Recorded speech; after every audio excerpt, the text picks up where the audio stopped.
Okay, हम मैं आगे पेज गाइड कर रहा हूँ कैंडिडेट का। ठीक है, सबसे पहले है कैंडिडेट की, हम खोलते हैं मास्टर पेज। अब इसके अंदर हमारे पास कौन कौन से पेजेस शो हो रहे हैं, जैसे कैंडिडेट होम पेज है, व्यू ऐड है, जॉब एप्लीकेशन है, एप्लीकेशन स्टेटस है, सजेशन है, कंप्लेन है, व्यू ऐड है।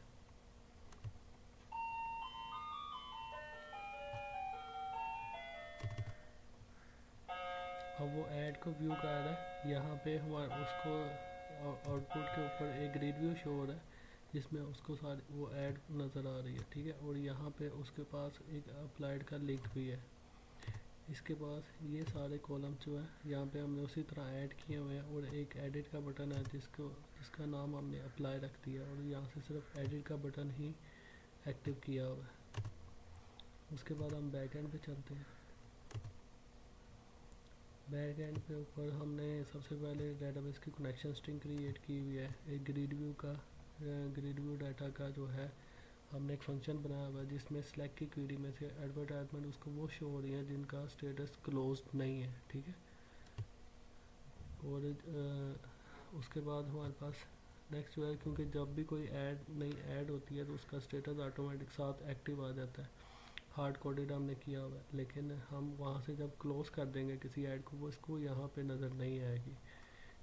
उसके बाद हमारे पास है इसी तरह अपडेट का बटन है, और एडिट के बटन को जब क्लिक करता है तो जॉब एप्लीकेशन के पेज के ऊपर ये ट्रांसफ़र कर देता है। ठीक है, तो ये जॉब एप्लीकेशन के पेज के ऊपर ले जाएगा, यहाँ पे सिर्फ इसको डाटा व्यू होगा और अगला जॉब एप्लीकेशन के पेज के ऊपर ले जाएगा। ये जॉब एप्लीकेशन का हमारा पेज है जिसके अंदर हमारे पास डिफरेंट टेक्स्ट बॉक्सेस मौजूद हैं, जिसमें नेम है, फादर है, कॉन्टैक्ट, एज है, क्वालिफिकेशन हमने ड्रॉप डाउन में शो की या उसी तरह हमने क्वालिफिकेशन है। उसके बाद जॉब टाइटल्स हैं, हमने वो भी यहाँ से वो अपने जॉब टाइटल भी हमारी डाटाबेस में जो मौजूद है वहाँ से ली जा रही है, और एक्सपीरियंस है। उसके बाद सेव का बटन है, जब ये सेव के बटन को क्लिक करता है तो इंसर्ट की क्वेरी रन होती है और डेटाबेस में डाटा इंसर्ट हो जाता है। लेकिन इंसर्ट होने में इसके एक क्राइटेरिया है। क्राइटेरिया ये है कि पहले ये एडवर्टाइजमेंट में चेक करेगा कि उस सबसे पहले चेक करेगा, ये थोड़ा सा क्वेरी डिफ़िकल्ट है।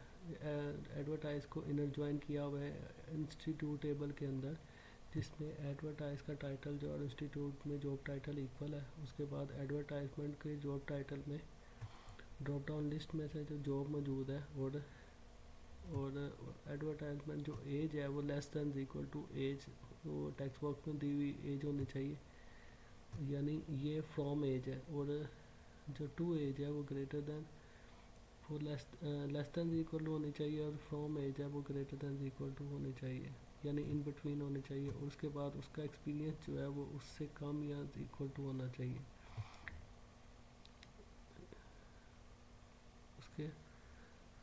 उसका एक्सपीरियंस जो है, ये मैं एक्सपीरियंस वाला मुझे लगता है कि थोड़ा सा मिस्टेक हो गया। एक्सपीरियंस उसका ग्रेटर दैन या इक्वल टू होना चाहिए। ये आपको अपडेटेड फाइल आप उससे ले लीजिएगा। उसके बाद है हमारे पास इंस्टीट्यूट के क्वालिफिकेशन में मौजूद है इंस्टीट्यूट के टेबल में, उनमें से कोई भी क्वालिफिकेशन इसकी होनी चाहिए। तो फिर उसको वो उसका जो डाटा है वो इंसर्ट हो कि क्वेरी के ज़रिए से डाटाबेस में इंसर्ट हो गया। इसके ऑप्शन में वो यहाँ पे लिखा आ जाएगा it is not eligible for that job. ठीक है, उसके बाद नेक्स्ट जो है, ये इस तरह जॉब एप्लीकेशन फॉर्म के ऊपर ये सारा कुछ डिफाइन किया हुआ है। और अब अगर हमने ऐड एक्सपीरियंस वगैरह डालना है तो इसके लिए हमने किया था, लेकिन हमें एक्सपीरियंस की ज़रूरत नहीं है, तो ये ऐड एक्सपीरियंस वाला बटन जो है अभी हम इसमें से ख़त्म कर देते हैं। ये छोटी मोटी चेंजिंग है वो आप मुझसे ले लीजिएगा।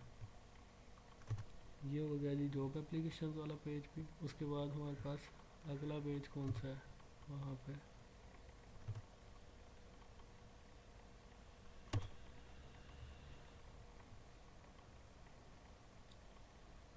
यहाँ से भी देख लेते हैं अगला पेज।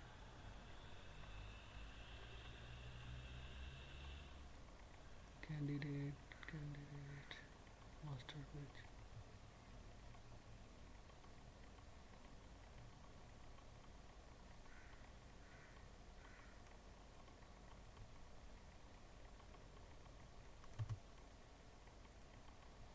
कैंडिडेट का मास्टर पेज है, इसके अंदर अगर ये दोनों पेजेस हो गए हैं, तीसरा जॉब एप्लीकेशन स्टेटस का पेज है।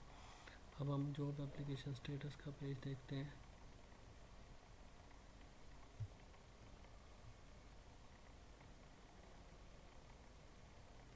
इसका नाम है एप्लीकेशन स्टेटस।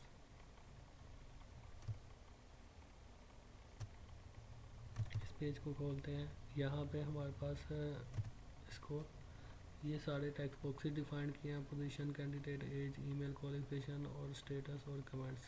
आप इसका बैक एंड खोलते हैं। इसके बैक एंड के ऊपर भी डेटाबेस का कनेक्शन मौजूद है और ग्रिड व्यू की एक फंक्शन डाला हुआ है। इसमें जॉब एप्लीकेशन में से डाटा को गेट कर रहे हैं। यहाँ पे हमारा सेशन काम आएगा। यहाँ मैं सेशन में वही नाम ले रहा हूँ जो इस यूज़र नेम ले रहा हूँ जो इस यूज़र नेम का नेम है। हम डेटाबेस में चेक कर शो कर रहे हैं कि इसको वो वाला स्टेटस शो हो जो इसका अपना है, यानी ये इस नेम वाला जो स्टेटस है वो इसको शो होने चाहिए। ठीक है, तो ये सिर्फ अपना स्टेटस यहाँ पे व्यू करता है। ये हो गया जॉब एप्लीकेशन स्टेटस वाला पेज भी। अगला हमारे पास पेज आ गया सजेशंस का। सजेशन का पेज जो है सिंपल, हमारे पास एक डाटा टेबल शो हो रही है जिसमें हमने अपना कॉन्टैक्ट, ईमेल और सजेशन डालनी है और सबमिट का बटन को क्लिक करना है इंसर्ट की क्वेरीज में से के ज़रिए से डाटाबेस में डाटा इंसर्ट होगी। हमने ये काम इस तरह किया हुआ है तो मैं इसको थोड़ा सा स्पीडी कर रहा हूँ। उसके बाद अगला पेज है कंप्लेंट्स का।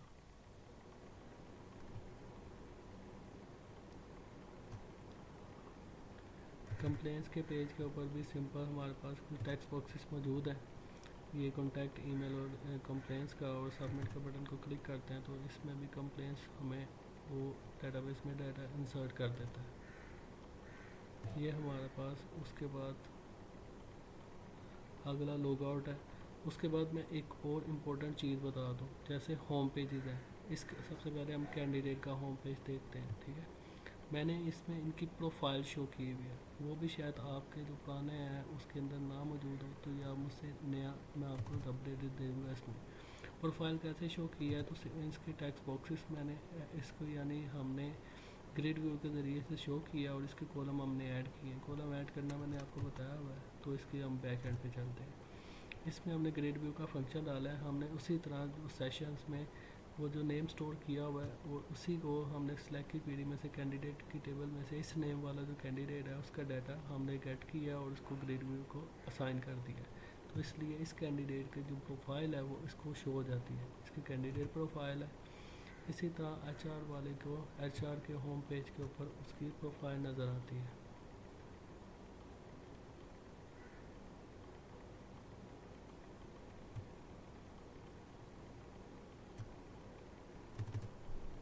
ये एचआर के होम पेज पे उसी प्रोफाइल नज़र आ रही है, वो भी सेम प्रोसीजर है उसी का। ठीक है, तो ये हमारी पूरी एप्लीकेशन कंप्लीट हो गई है। तो अब आप उसकी तैयारी करें।